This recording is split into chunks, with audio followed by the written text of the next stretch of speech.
Hello friends, welcome back to my YouTube channel. आप सभी का एक बार फिर से स्वागत है मेरे यूट्यूब चैनल पर।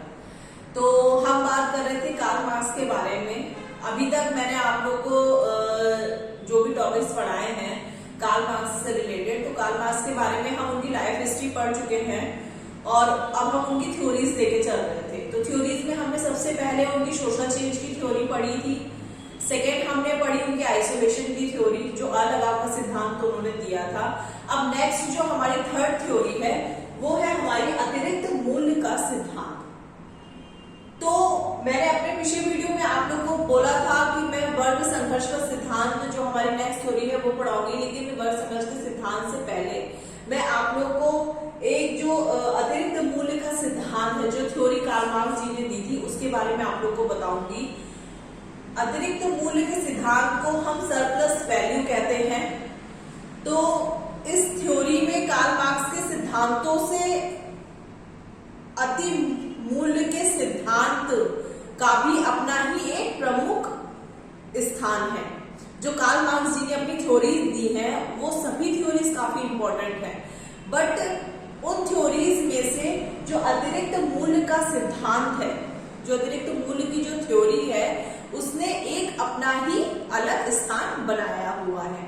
इसे समझने से पहले, इस थ्योरी को समझने से पहले हमें मूल्य की अवधारणा, कॉन्सेप्ट ऑफ वैल्यू, आखिर कॉन्सेप्ट ऑफ वैल्यू मूल्य क्या है उसके बारे में जानना होगा। क्योंकि जब तक हम मूल्य के बारे में नहीं जानेंगे, हम मूल्य की अवधारणा यानी कॉन्सेप्ट ऑफ वैल्यू के बारे में नहीं जानेंगे, तब तक हम अतिरिक्त मूल्य के सिद्धांत के बारे में नहीं समझ पाएंगे।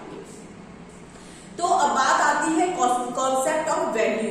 तो कॉन्सेप्ट ऑफ वैल्यू को समझना हमारे लिए बहुत ज्यादा इंपॉर्टेंट है, क्योंकि किसी भी वस्तु या मूल्य उसकी वह क्षमता है जिसके द्वारा वह अन्य वस्तु से अपने को बदल कर प्राप्त की जाती है।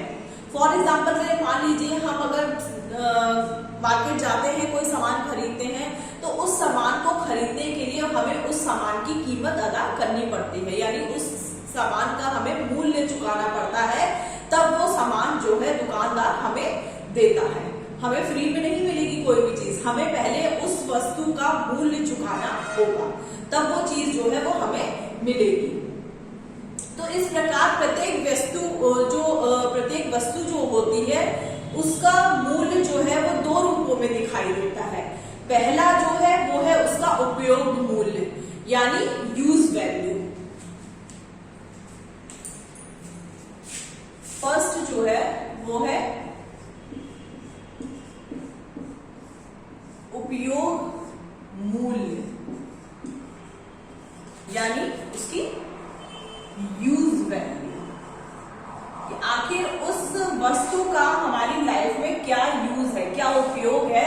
उस वस्तु को हम खरीद तो रहे हैं मार्केट से, लेकिन आखिर हम उसका क्या यूज आगे अपनी लाइफ में करने वाले हैं।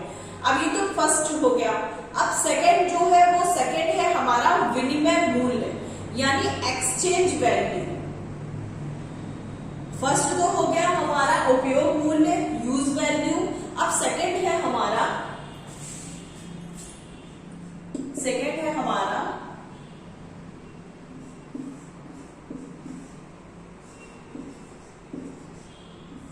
विनिमय मूल्य यानी एक्सचेंज वैल्यू। तो एक तो मूल्य होगा हमारा खरीदने का, दूसरा हमारा हो गया उस मूल्य मतलब जो मूल्य हमने उस वस्तु का चुकाया है उसके बदले एक्सचेंज करके हम कौन सी वस्तु को जो है वो प्राप्त कर रहे हैं। अब जो फर्स्ट आपकी यूज वैल्यू है उसमें वस्तु अपनी उस उपयोगिता को प्रेजेंट करती है जिसके माध्यम से मनुष्य को किसी आवश्यकता की संतुष्टि होती है। इस रूप में वस्तु जो है वो भौतिक अस्तित्व का एकमात्र साधन है। उपयोग मूल्य यानी यूज वैल्यू सिर्फ उस वस्तु के प्रयोग में होता है और उपभोग की प्रक्रिया में ही वह प्राप्त किया जा सकता है।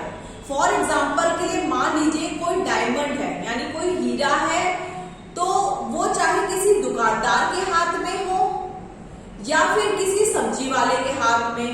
हीरा तो हीरा ही है।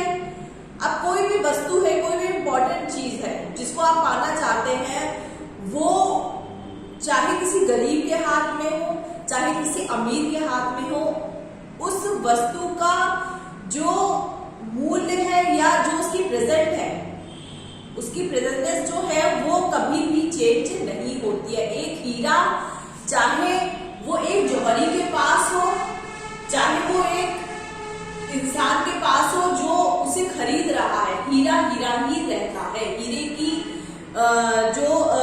उसका जो सरफेस है वो कभी भी चेंज नहीं होता है, चाहे वो किसी गरीब के पास हो या फिर वो किसी अमीर के पास हो।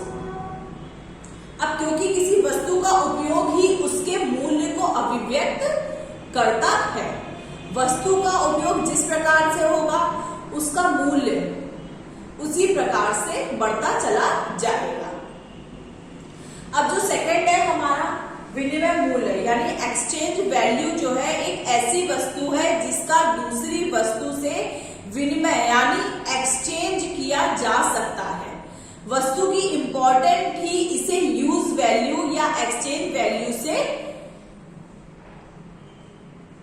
कोरिलेट कर सकती है।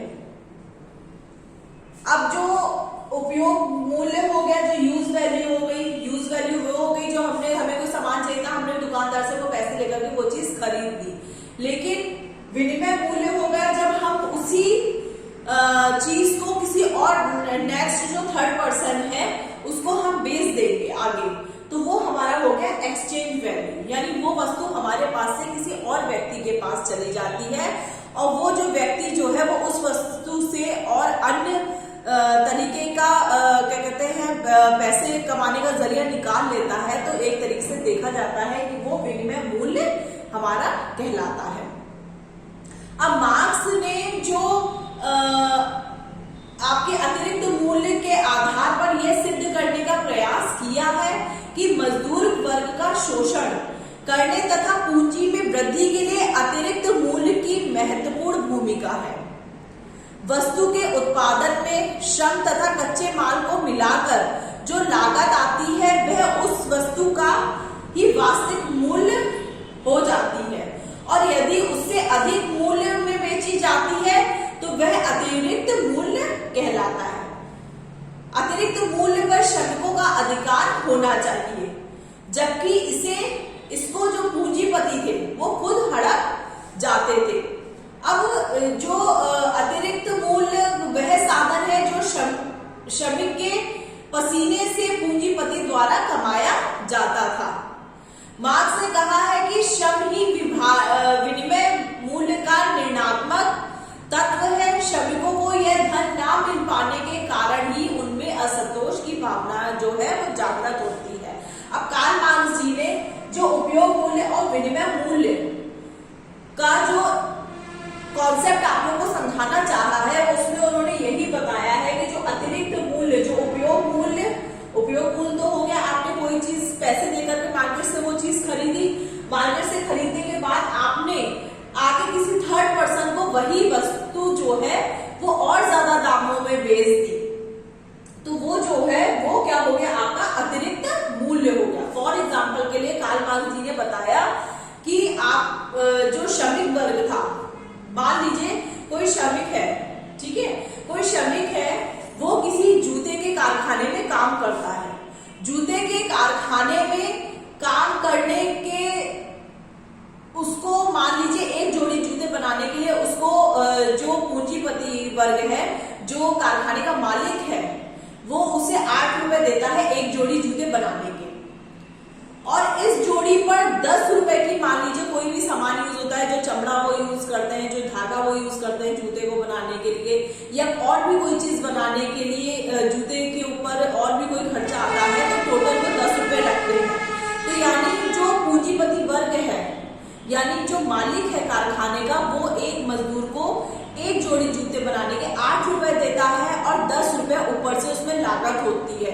तो यानी उस कारखाने के मालिक का एक जोड़ी जूते पर टोटल 18 रुपए खर्च होता है। लेकिन जब वो श्रमिक वो जूता बना करके उनको ऑलरेडी दे देता है, तो उसके बाद उस जूते को जो है कारखाने का, वो मार्केट में जो है वो 22 रुपए में बेच देता है। तो जो कारखाने का मालिक है उसने उस एक जोड़ी जूते पर 4 रुपए का मुनाफा कमाया, और इसी कमाए गए मुनाफे से जो पूंजीपति वर्ग है वो धीरे धीरे करके अमीर होते चले जाते हैं, जबकि असलियत में ये मुनाफा जो है ये मजदूर वर्ग का होता है, उस श्रमिक का था, जबकि उस श्रमिक को खाली 8 रुपए मिलते हैं। तो उस श्रमिक को जो 8 रुपए मिलते हैं उसके लिए श्रमिक वर्ग जो है वो धीरे धीरे करके कहीं ना कहीं गरीब होता चला जाता है, और पूंजीपति वर्ग जो है जो अतिरिक्त मूल्य कमाता है उन श्रमिक वर्ग के किए गए कार्यों से, तो वो दिन प्रतिदिन जो है वो अमीर होता चला जाता है। जो पूंजीपति वर्ग है वो श्रमिकों का शोषण करके इस अतिरिक्त मूल्य को धीरे धीरे करके हड़पते जाते हैं। इस प्रकार पूंजीपति वर्ग जो होता है वो अमीर से अमीर होता चला जाता है, और जो श्रमिक वर्ग है वो धीरे धीरे करके गरीब से गरीब होता चला जाता है। तो कार्ल मार्क्स जी ने अपने अतिरिक्त मूल्य के सिद्धांत में यही समझाना चाहा है कि असलियत में जो उपयोग मूल्य और विनिमय मूल्य है और उससे मिलने वाला जो अतिरिक्त मूल्य है उसके सही मायने में जो अधिकारी हैं वो खुद श्रमिक वर्ग होते हैं। तो आज हमारा जो था कार्ल मार्क्स का अतिरिक्त मूल्य का सिद्धांत सिर्फ इतना सही है। उन्होंने जो कार्ल मार्क्स जी थे उन्होंने सिर्फ इतना ही बताना चाहा है अपने अतिरिक्त मूल्य के सिद्धांत में, जो उपयोग मूल्य है अगर इंसान को अपनी बनाई गई चीजों का या अपनी करी गई मेहनत का ही मूल्य यानी use of value, exchange value, मूल्य की अवधारणा जो है वही नहीं क्लियर होगी तो मनुष्य जो है वो दिन प्रतिदिन करके जो है दिन प्रतिदिन लगातार गरीब से गरीब होता चला जाएगा, और जो उसका फायदा उठाने वाले हैं वो दिन प्रतिदिन अमीर होते चले जाएंगे। तो आज हमारा अतिरिक्त मूल्य के सिद्धांत में कार्ल मार्क्स जी ने इतना ही समझाया था जो मैंने आप लोगों को कॉन्सेप्ट बताया है। अब नेक्स्ट हमारा जो टॉपिक हो वो हम पढ़ाएंगे वर्ग संघर्ष का सिद्धांत। आप लोगों को मेरे वीडियोस पसंद आ रहे हैं तो प्लीज उनको लाइक कीजिए, मेरे चैनल को सब्सक्राइब कीजिए और मेरे वीडियोस को ज्यादा से ज्यादा शेयर करते रहिए। धन्यवाद।